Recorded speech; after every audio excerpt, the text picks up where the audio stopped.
El reencuentro con la antigüedad en la segunda mitad del siglo XVIII ya significó un primer revival, esto es, una suerte de resurrección de la estética del pasado que a lo largo del siglo XIX explorará las posibilidades de la historia como fuente de inspiración, haciéndose cómplice de ella el artista al encontrarse incapaz de rebasarla.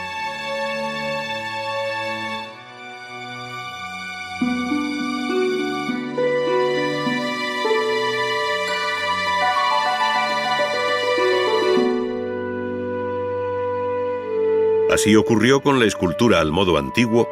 cuyo clasicismo radicaba en el tema elegido y en su blanca plasmación material, como muestra la poetisa Safo, de Pradier, o bien con el eclecticismo más atrevido de Max Klinger al enfrentarse a la figura heroica de Beethoven, de efectista concepción y cromática composición marmórea ejecutada a finales de siglo. Otro tanto sucedió en el campo de la arquitectura, donde la antigüedad o la Edad Media marcaron la pauta de edificios tanto religiosos como civiles, es decir, desde la terminación de la Catedral de Colonia en 1880 hasta el Hotel de St. Pancras de Londres, proyectado y construido por las mismas fechas en estilo neogótico por Gilbert Scott. Sin embargo, la utilización del hierro permitiría nuevas metas a la arquitectura, más allá del estilo, abriendo un mundo nuevo y pleno de posibilidades.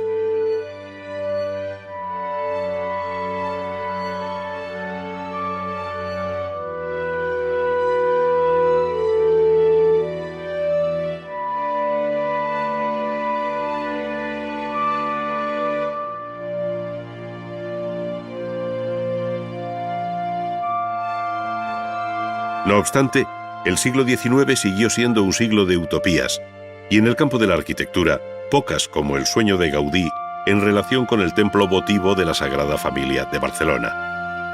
Es un edificio concebido desde la religiosidad neocatólica del siglo XIX y proyectado a lo largo de muchos años a caballo entre los siglos XIX y XX. Gaudí solo pudo dirigir la fachada del Nacimiento, en un estilo que enlaza con la arquitectura gótica de la catedral medieval, si bien con acentos absolutamente originales que le dan una personalidad muy distinta pese a la apariencia puntiforme y neogótica de sus esbeltas y elevadas torres.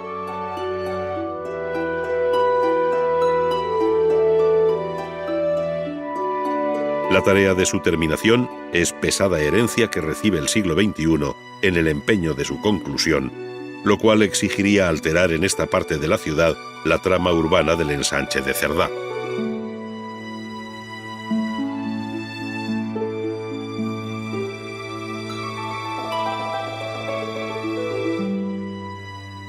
Los viejos estilos históricos fijaron también muchos de los comportamientos de los pintores del siglo XIX, observándose la influencia de la pintura flamenca o del Renacimiento italiano, o bien los contrastados juegos de luz de estirpe barroca, cuando no eran los propios acontecimientos históricos los que servían de argumentario tanto a pintores como escultores. El mismo Ingres no dudó en escenificar con forzado dramatismo y regular éxito la muerte de Leonardo da Vinci en manos del rey Francisco I de Francia. En definitiva, la historia acababa imponiendo sus asuntos, llegando a constituir un verdadero género, el cuadro de historia. Pero junto a estas grandes corrientes en las que tienen cabida muchos artistas, otros muchos también se movieron a partir de una visión del arte muy personal y en ocasiones rompedora. Probablemente en ellos reside la verdadera vanguardia del siglo XIX y las propuestas renovadoras más interesantes, comenzando por el propio Goya, el Goya grabador o el Goya pintor, cuya existencia eclipsa el arte de su tiempo entre dos siglos.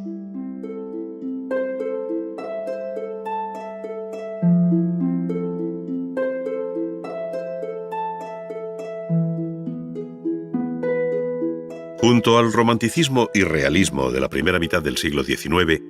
se debe poner en el platillo de la otra segunda mitad al impresionismo y neoimpresionismo, como los movimientos más notables que revolucionarían el arte en general y la pintura en particular. Sin dejarse llevar por esquemas muy rígidos que falsearían la realidad, lo cierto es que después de la Guerra Franco-Prusiana, a partir de 1874, Francia vivió un tiempo absolutamente excepcional en cuanto a actividad artística, haciendo de París el crisol del arte moderno.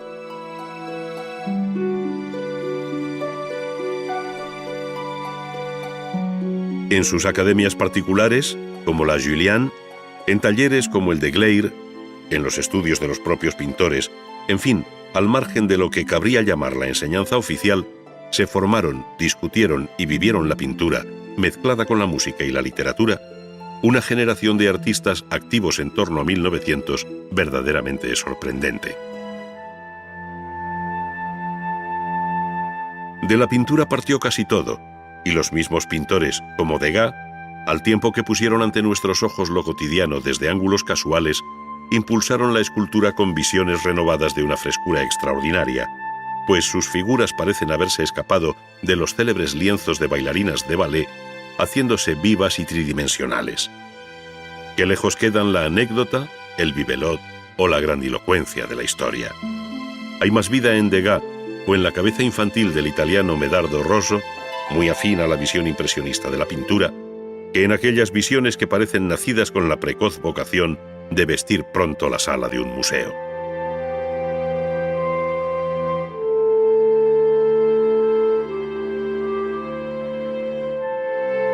Lo más sorprendente de los últimos 20 años del siglo XIX es que hubo otros muchos movimientos y pintores en torno al impresionismo, como pequeños satélites que llegaron a formar una verdadera constelación, mostrando distintos caminos a la pintura del siglo XX. Es lo que en ocasiones se ha llamado el postimpresionismo, sin que sea muy clara la secuencia cronológica, aunque sí la conceptual. Nombres como Gauguin, Van Gogh o Émile Bernard, el padre del cloisonnisme, son solo algunos de sus protagonistas.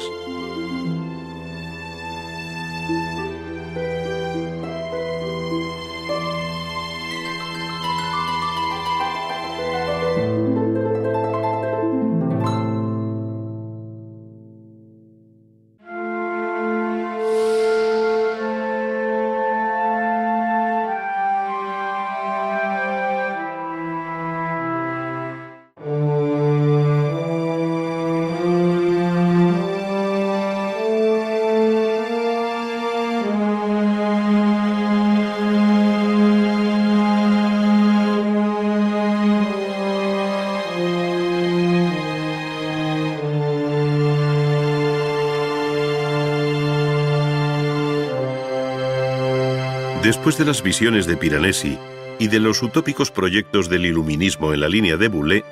quedó abierto el difícil camino que habría de recorrer la arquitectura a través del siglo XIX.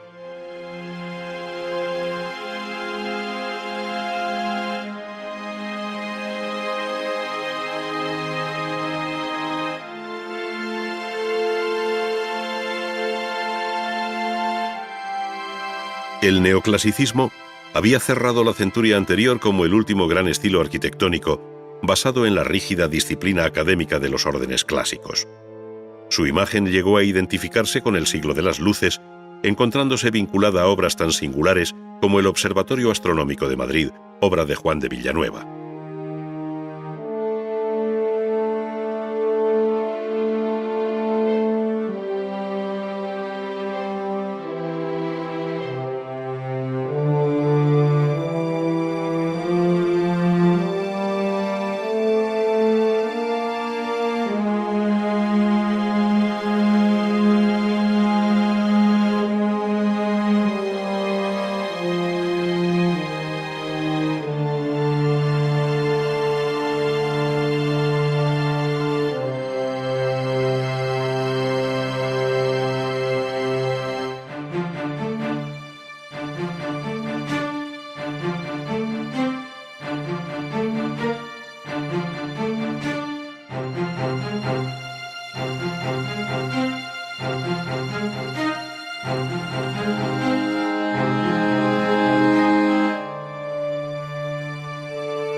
Ante el problema de la definición del nuevo estilo arquitectónico que debía corresponder al siglo XIX,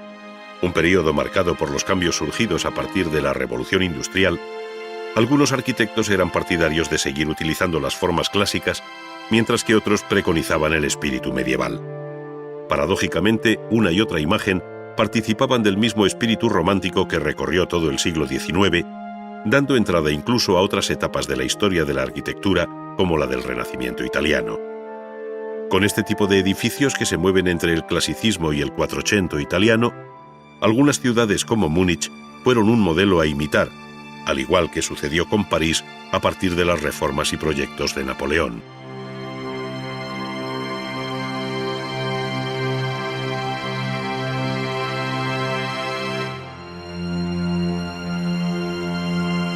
Por otro lado, la última arquitectura neoclásica cobró tintes romanos o griegos, según conviniera, reproduciendo fórmulas vistas en la bóveda del Panteón de Roma o en las estoas griegas, como hizo Schinkel en un mismo edificio, el Altes Museum de Berlín.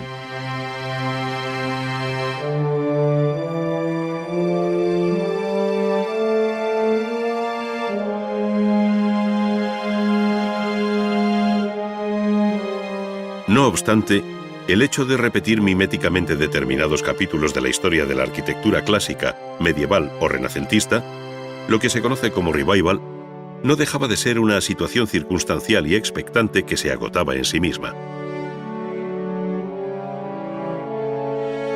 Sin embargo, no fueron clásicos ni románticos los que hicieron mover la rueda de la historia, sino aquellos que, persuadidos de que la arquitectura debía responder a las claves filosóficas de su tiempo, optaron por el eclecticismo, esto es, por la selección de aquellos aspectos útiles que la historia ofrecía, pero dispuestos con un nuevo orden, de modo que se adaptara a las necesidades de la sociedad del siglo XIX. De este modo, apoyándose en la historia pero sin repetirla, la arquitectura ecléctica ofrecía un concepto y una imagen absolutamente renovada, original, propia e inconfundible del siglo XIX, en la que hay tanto talento e interés como en cualquier otra etapa de la historia.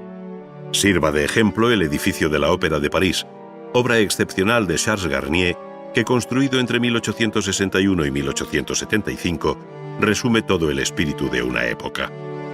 Su magnífica escalera de desarrollo imperial incorpora elegantes lámparas en bronce que iluminan nuestro paso hasta llegar a la planta noble. Allí, y en la crujía que corresponde a la fachada principal, se encuentra el Gran Foyer, espectacular sala que resume lo mejor del estilo del Segundo Imperio, digna sucesora de la Galería de Espejos de Versalles.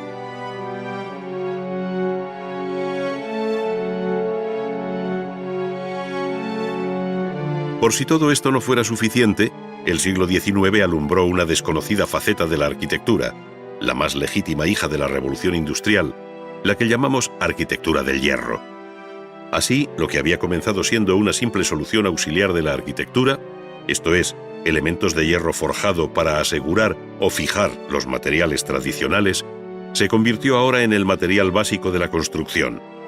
Europa y América conocieron a lo largo del siglo una creciente fiebre del hierro y del acero, al compás de la mejora y abaratamiento de los productos siderúrgicos, primero a base de hierro fundido y luego laminado, desplazando a la piedra, madera y ladrillo, con los que hasta entonces el hombre había construido sus edificios desde el más remoto de los tiempos.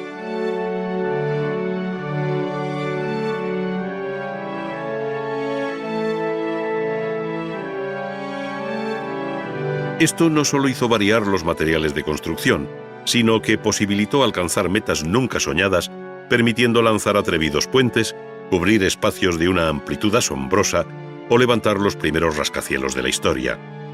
El apurado cálculo de las nuevas estructuras metálicas, la economía y la ligereza de la construcción reforzó profesionalmente al ingeniero frente al arquitecto, al tiempo que en el campo de la creación se planteaba un serio debate entre el arte y la máquina.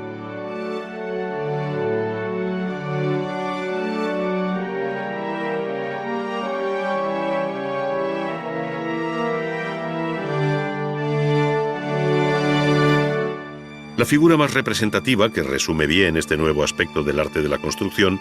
fue la del ingeniero Gustave Eiffel, y la obra más emblemática, su conocida torre,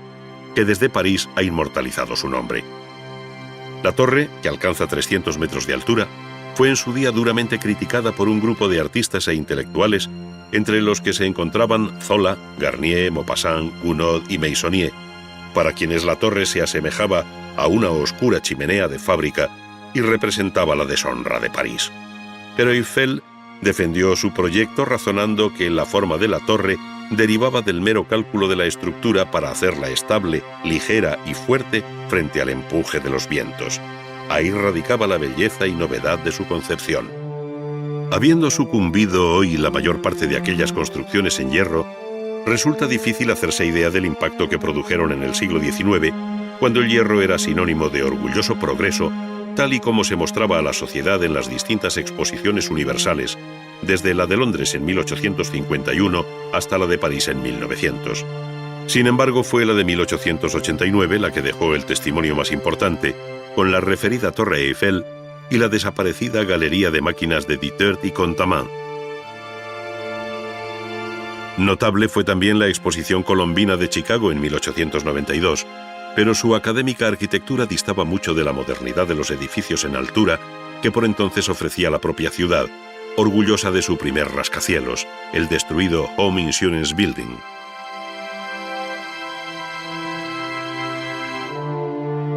Si bien en otras muchas ciudades americanas se percibe la grandeza de aquellos edificios que acabaron teniendo mucho de mundana catedral, fue Chicago la pionera por el número y calidad de obras que llegó a levantar con estructura de acero. En los últimos 20 años del siglo XIX, arquitectos como Sullivan proyectaron obras memorables como el Guarantee Building, el Auditorio o los almacenes Carson, todos ellos en Chicago.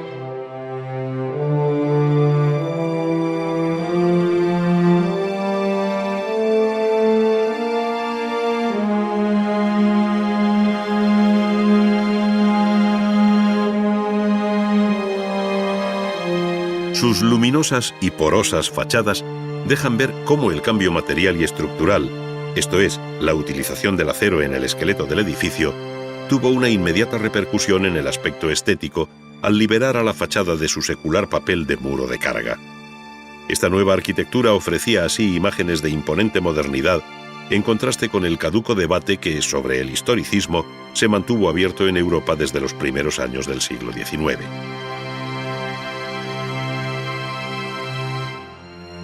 Durante esta centuria, la ciudad conoció igualmente cambios sustanciales, pues agotadas las posibilidades de los núcleos históricos, estos se renovaron al modo de París o bien conocieron ordenados ensanches, como el de Barcelona debido a Ildefonso Cerdá.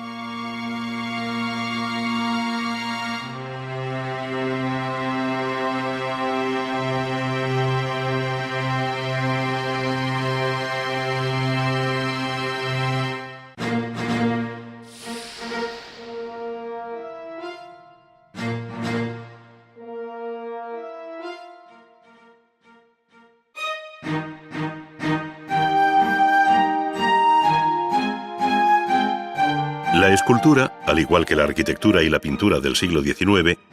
tuvo su punto de partida en la sólida estética del neoclasicismo, basada en la estatuaria antigua. La figura que mejor encarna aquel espíritu fue sin duda el italiano Antonio Canova,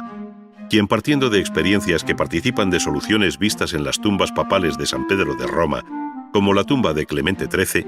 alcanzó expresiones propias de gran belleza y serena emotividad, como se desprende del monumento funerario de la archiduquesa María Cristina de Austria.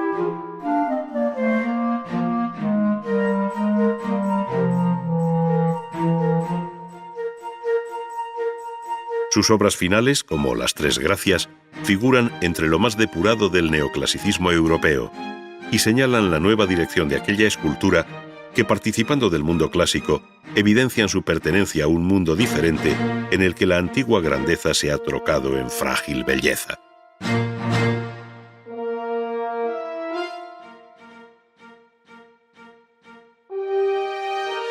Así lo dejan ver todas y cada una de las modernas aproximaciones a la antigüedad, en las que el escultor puso su buen oficio y mejor técnica, pero donde la obra proclama a los cuatro vientos ser hija del siglo XIX.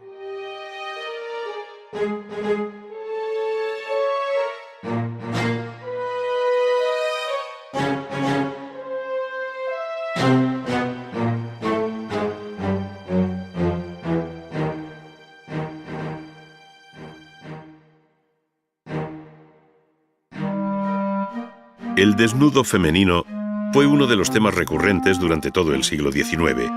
pero rompiéndose el equilibrio de la herencia neoclásica, se aventuró por arriesgados caminos que van del romanticismo al realismo más exigente, al llegar a obtener vaciados de modelos vivos. Solo el nuevo espíritu impulsado por Rodin y el modernismo en general devolvieron a la escultura el interés por la forma más allá de la mera anécdota.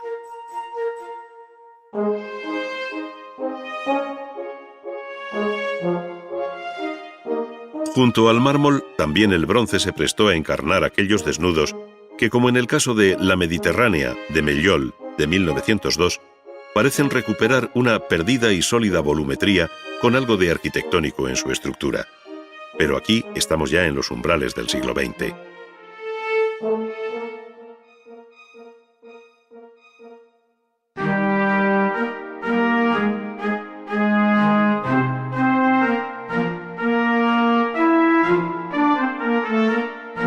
Los modelos del Renacimiento italiano inspiraron igualmente al escultor del siglo XIX, quien en su mirada retrospectiva no dudó en hacer nuevas versiones de conocidas obras del Quattrocento, como el David de Antonin Merci.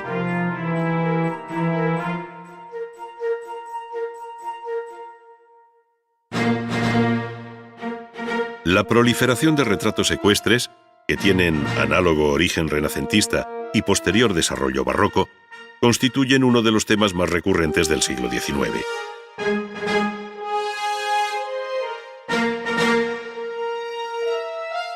Los caballos en corbeta, con las manos levantadas, como el 18esco retrato ecuestre de Pedro I el Grande en San Petersburgo, de Falconet,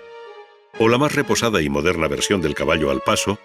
como el que en Berlín monta Federico el Grande de Prusia, sobre un excelente pedestal, igualmente con escenas que contribuyen a exaltar su gloria, señalan la pauta por la que discurrirán otros muchos escultores. Los retratos ecuestres, que traducen el público reconocimiento hacia los padres de la patria en una línea muy propia del siglo XIX, van asociados con frecuencia a conjuntos arquitectónicos de una formidable monumentalidad. Tal es el caso del monumento a Vittorio Emanuele, en Roma, o del erigido en el Retiro de Madrid al rey Alfonso XII, centrando una cuidada escenografía arquitectónica y paisajística en la que la escultura coopera con sus mármoles y bronces. Agua, arquitectura, jardines y remate escultórico en bronce, donde la figura del caballo campea sobre el conjunto, se encuentra en otros muchos monumentos públicos, como el conocido como La Cascada, en el Parque de la Ciudadela de Barcelona.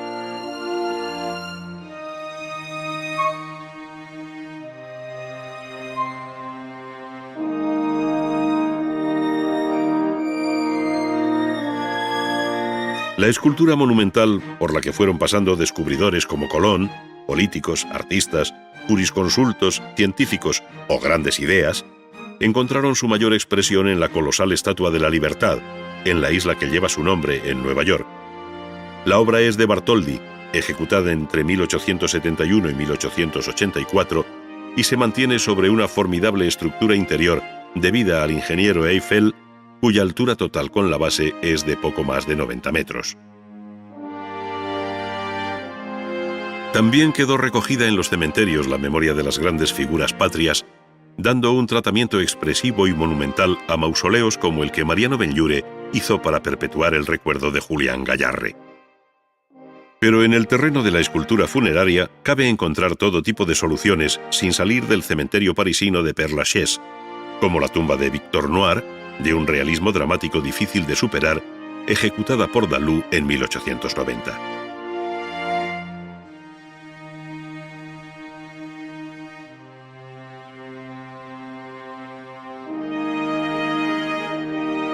A este mismo artista se debe el grupo del Triunfo de la República, ejecutado en París en 1898, después de un largo exilio en Londres, donde Dalú dejó una honda huella como escultor. Él y otros artistas como Carpeaux habían hecho de la capital francesa el centro más importante de escultura, junto con Roma, ofreciendo en sus plazas y jardines un verdadero museo al aire libre.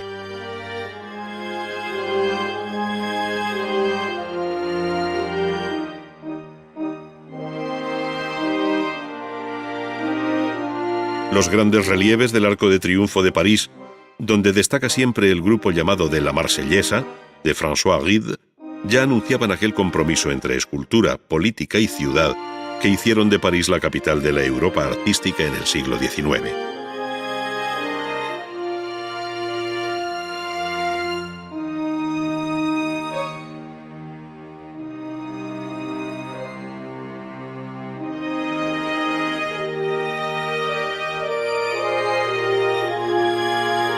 En el terreno del relieve sobresalieron igualmente hombres como Préault,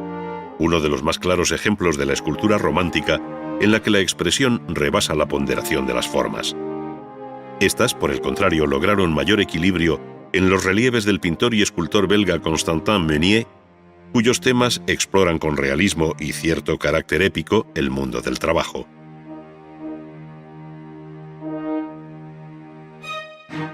La modernidad de estas obras queda de manifiesto cuando se comparan con los más académicos y acomodaticios relieves que, siendo de excelente calidad, carecen de la energía vital de la escultura francesa. Sea el caso de los que visten el formidable Albert Memorial de Londres.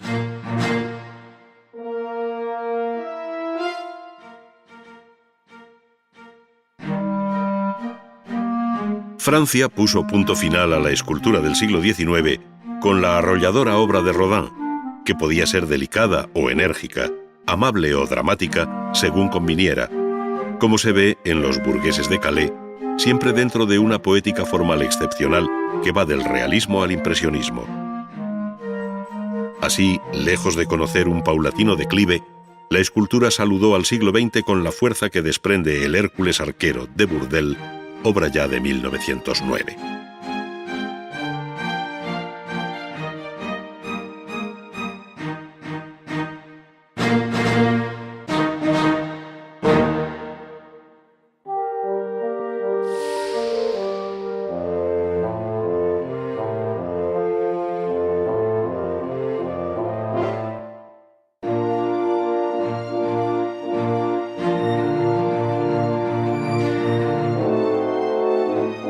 Si hay una rama del arte que haya experimentado en menos tiempo los mayores cambios, esa es la pintura del siglo XIX. En efecto, da la impresión de que el arte de la pintura tradujese en términos estéticos el trepidante pulso de los cambios sociales y políticos que se dieron en aquella centuria. Artistas, público, academias, jurados, talleres, crítica y exposiciones vivieron una especial primavera que hicieron de París la capital europea de la pintura.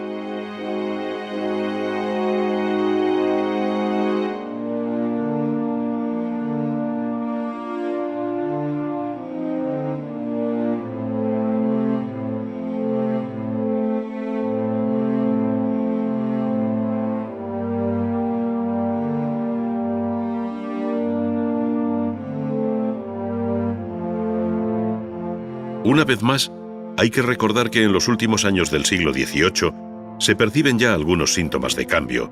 especialmente a partir de figuras geniales como Fuseli, Blake y muy especialmente Goya, cuya expresión artística escapa a cualquier intento de clasificación. Sus pinturas y grabados discurren por unos derroteros muy personales,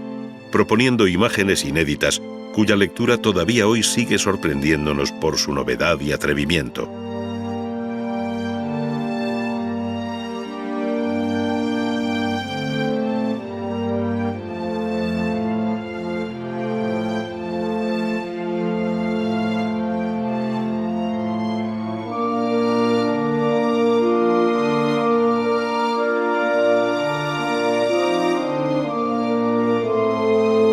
De otro lado, la disciplina académica había dado lugar a la rígida estética neoclásica que encontró en Jacques-Louis David, el más claro exponente de aquel gusto que vino a identificarse con el estilo imperio de Napoleón Bonaparte, después de haber vivido los distintos episodios de la Revolución Francesa. Después de una estancia en Roma, donde David pintó el Juramento de los Horacios, una de sus obras que mayor repercusión tendrían en Europa, se trasladó a París, viéndose en este retorno todo un símbolo del papel rector que la ciudad francesa jugaría durante el siglo XIX. David fue un riguroso contemporáneo de Goya, y sin embargo parecen haber vivido dos mundos distintos e incomunicados. David, un mundo ya cerrado, sin salida. Goya, abriendo los nuevos horizontes de la pintura moderna.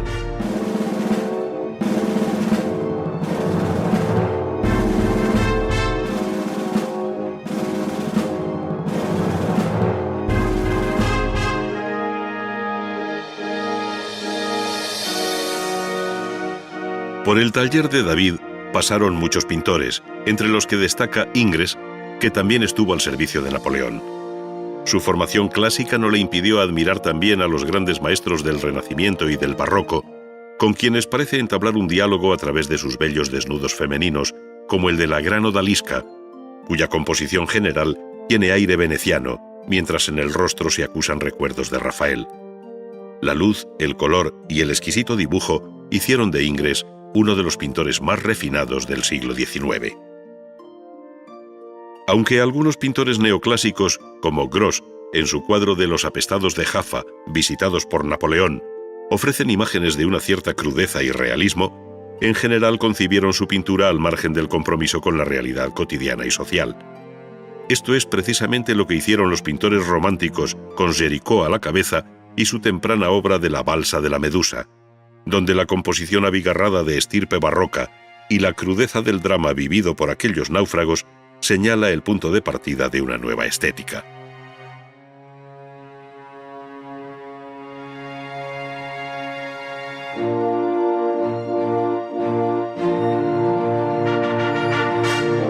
Entre los pintores románticos, pero con un perfil propio, se encuentra Delacroix, el autor de La matanza de Quíos, un cruel episodio de la guerra por la independencia de Grecia. Pero al mismo tiempo es el gran colorista del siglo XIX, como deja ver La muerte de Sardanápalo, una tela de gran formato que se expuso en el Salón de 1827, donde provocó un gran escándalo. Ello se debía a la libertad compositiva, narrativa y cromática de Delacroix, en todo opuesta a la de los pintores neoclásicos que, como Ingres, también expusieron en el Salón de aquel año.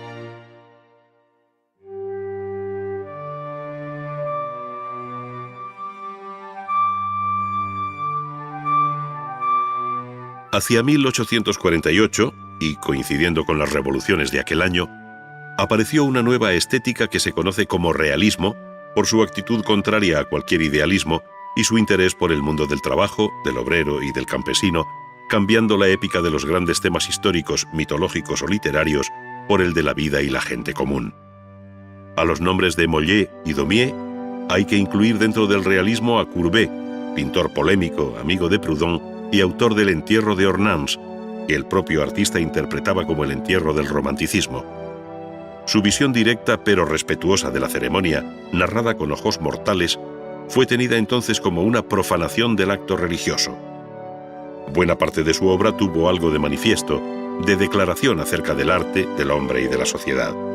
Sin esta triple dimensión, resulta difícil de entender la complejidad de los contenidos de su monumental lienzo El taller del pintor, donde más allá de la mera expresión artística subyace una clara intención programática en la que se incluye el propio artista. Courbet se autorretrató aquí pintando un paisaje de memoria en El taller,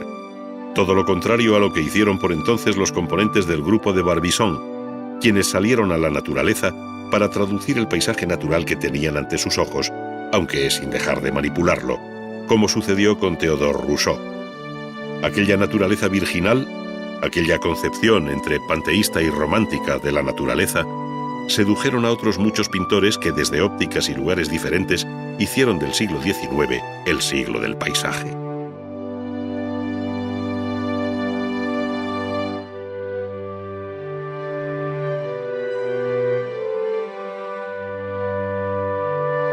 Por este camino, el paisaje llegaría a ser uno de los fermentos que contribuyeron a la renovación de la pintura, cuando ésta fue buscando por encima de todo la luz y el color como dos de sus premisas básicas.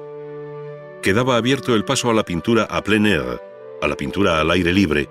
que intentaba captar no tanto la realidad física de los elementos compositivos como su efecto visual, su impresión.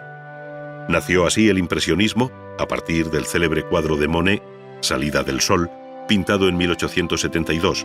2 años antes de celebrarse la primera exposición de pintores impresionistas. Visión inmediata y fresca del paisaje, pincelada suelta y colores puros que dejan a la retina del espectador la labor de síntesis final, caracterizaron la obra de artistas como Pissarro o Renoir, entre otros. El paisaje, como campo de reflexión pictórica, conoció en los últimos años del siglo XIX todo tipo de indagaciones, de tal manera que mientras algunos pintores como Cézanne le devolvían una cierta corporeidad geométrica, otros como Seurat lo sometieron a un riguroso análisis cromático y compositivo con unos resultados que tienen mucho de onírico y que la historia del arte ha bautizado como neoimpresionismo.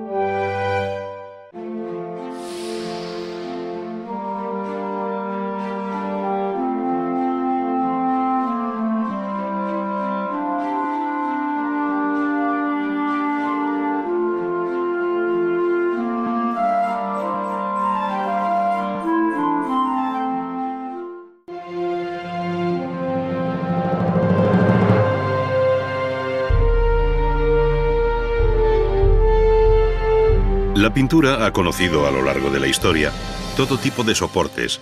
alcanzando su expresión más amplia y monumental en las grandes composiciones murales. Sin embargo, el arte y la belleza no están sujetos a tamaño alguno,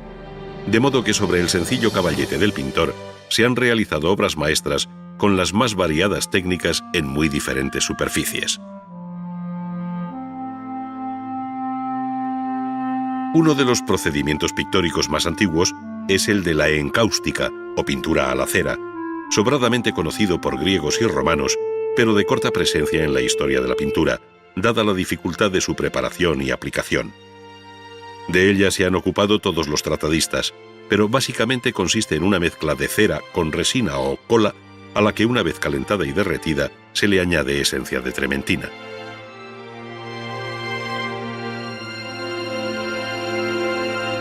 Dejando reposar y enfriar la mezcla, esta cobra de nuevo un estado sólido, guardándose en un recipiente del que se extraerá la cantidad que se necesite para luego añadirle el color, según lo requiera el trabajo.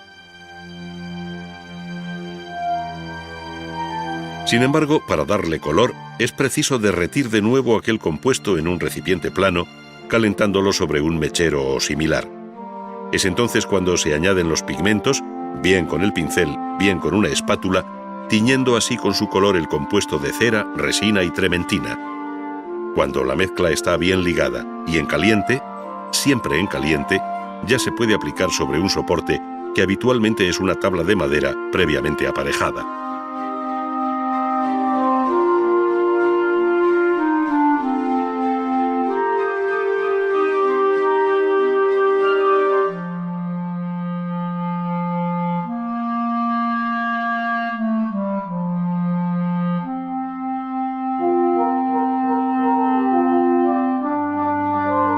La mezcla de pigmentos de color con goma arábiga permitirá la delicadeza y transparencia cromática de las miniaturas que durante la Edad Media principalmente iluminaron los textos sagrados en Occidente. Desde el punto de vista estilístico, la miniatura fue cambiando de expresión de acuerdo con su tiempo, pero la técnica de preparación y aplicación es la misma a lo largo de la historia. Sobre una hoja de pergamino vemos dibujar y encajar primero la composición de esta escena, que al modo mozárabe del siglo X permite ver el proceso tan simple como exigente de los dos pasos principales, el dibujo y la aplicación del color. Con un pincel de pelo corto y fino, se trazan los contornos y campos interiores de las figuras para luego aplicar el color sectorialmente.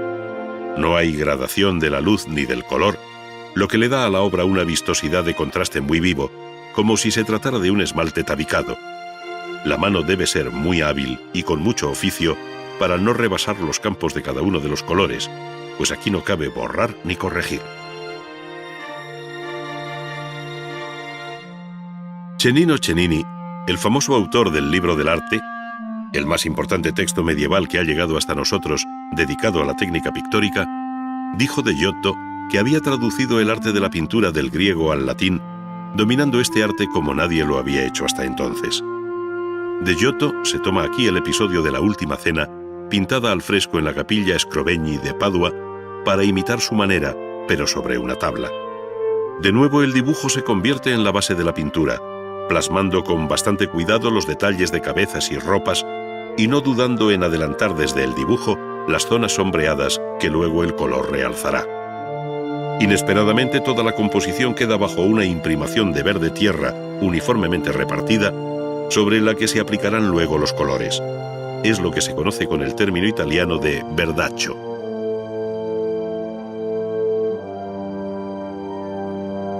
Preparados al temple los colores que va a utilizar el pintor y valiéndose del tiento que le permite mantener el pulso y la distancia deseada respecto a la tabla,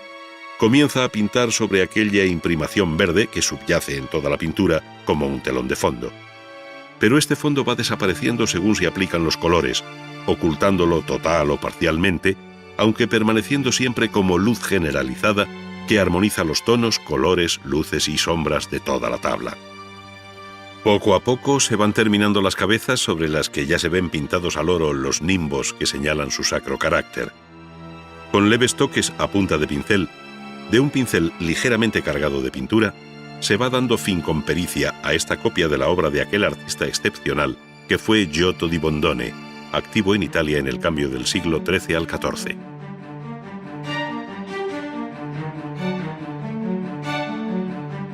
La técnica de la pintura al temple es muy antigua y conoció durante la Edad Media su etapa dorada hasta que surgió la técnica del óleo. El temple utiliza como vehículo y aglutinante de los pigmentos de color la cola o la goma mezclada con agua, pero el verdadero temple se hace con huevo. Para ello se separa cuidadosamente la yema y se mezcla con agua destilada o purificada para añadirle luego el color. Pero cada maestro tiene sus propias recetas, no siendo extraño ver que algunos agregan goma, aceite o resina para retardar así el secado de la pintura y poder trabajar más desahogadamente.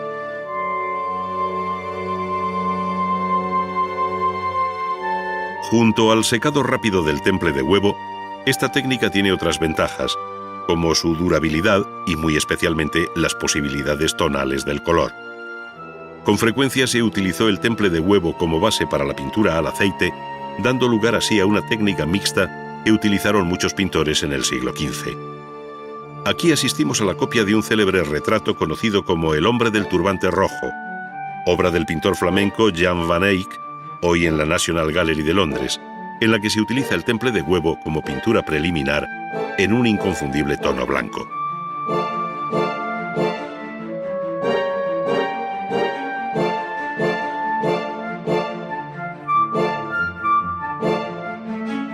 Al aplicar el color rojo en diferentes capas, estas actúan por transparencia, dejando ver el modelado, los detalles y las sombras definidas anteriormente sobre blanco. Luego el pintor asegura todo el contorno y comienza a realzar el peculiar relieve interior del turbante, reforzando esa matizada orografía de los pliegues que acabó siendo uno de los rasgos más característicos de los que se conocen como primitivos flamencos. Por sucesivas transparencias y refuerzo de las sombras, el volumen del turbante adquiere una fuerza tridimensional difícilmente superable.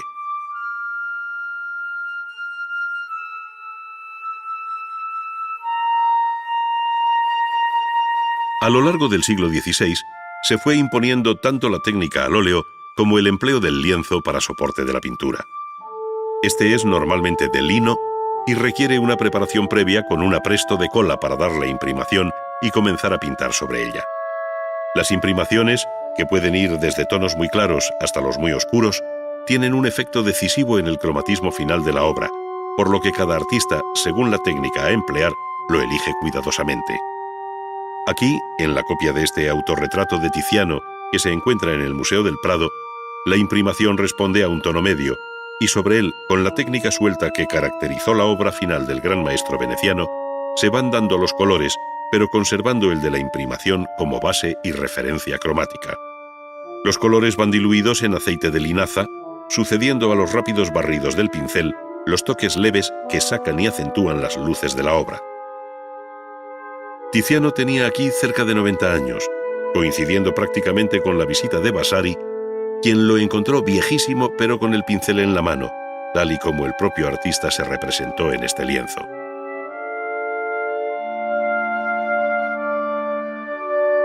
La técnica al óleo, además de emplearse sobre soportes flexibles como el lienzo, se emplea también sobre soportes rígidos como la madera, aunque no sea esto lo más habitual.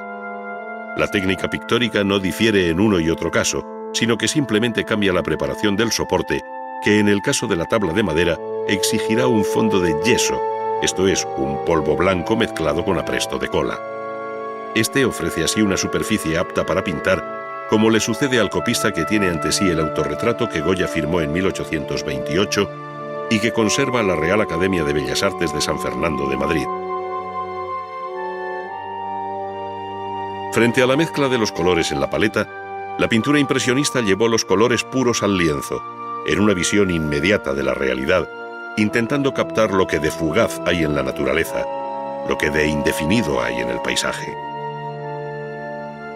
Surgió así la pintura al aire libre. Se abandonaron los talleres y modelos, y con el caballete, la tela y las pinturas se salió al campo buscando en la orilla de los ríos o frente al mar lo que de efímero ofrece la naturaleza ante nuestros ojos, la luz y el color. Ello les llevó a pintar de un modo inmediato y rápido en el deseo de captar, sin boceto previo, la impresión que producía el paisaje. Quedaban atrás las largas sesiones en el taller, la luz artificial, los interminables retoques de pincel. La obra que puede tenerse como manifiesto de esta nueva pintura impresionista se conserva en el Museo Marmottan de París y se debe a Claude Monet. Se trata de un bello amanecer reflejado sobre el agua que el propio pintor bautizó en 1872 como Impression, Soleil Levant.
Bienvenidos a Ars Magna, un viaje por la historia del arte en 10 capítulos.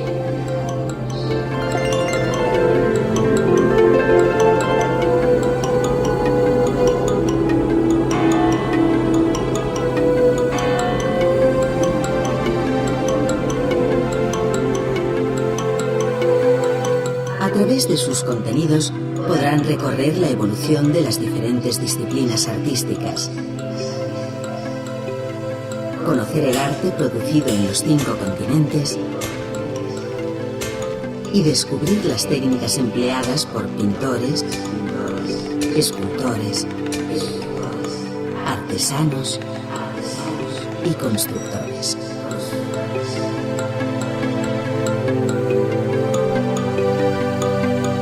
Disponen de 2 opciones de navegación: el acceso lineal, que permite visualizar los contenidos de cada disco sin interrupción alguna, y el modo interactivo, que posibilita la selección de secuencias audiovisuales en el orden apetecido.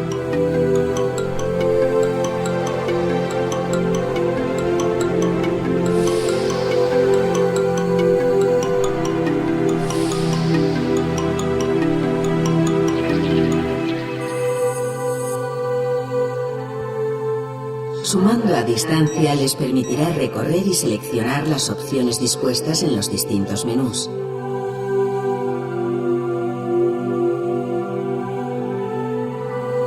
Interrumpir la secuencia elegida para acceder al menú o exposición audiovisual siguiente.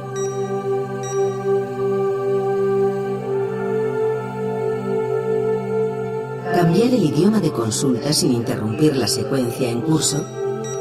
Change the language sense interrompre la seqüència en curs. Y manejar su lector DVD como cualquier aparato de vídeo doméstico.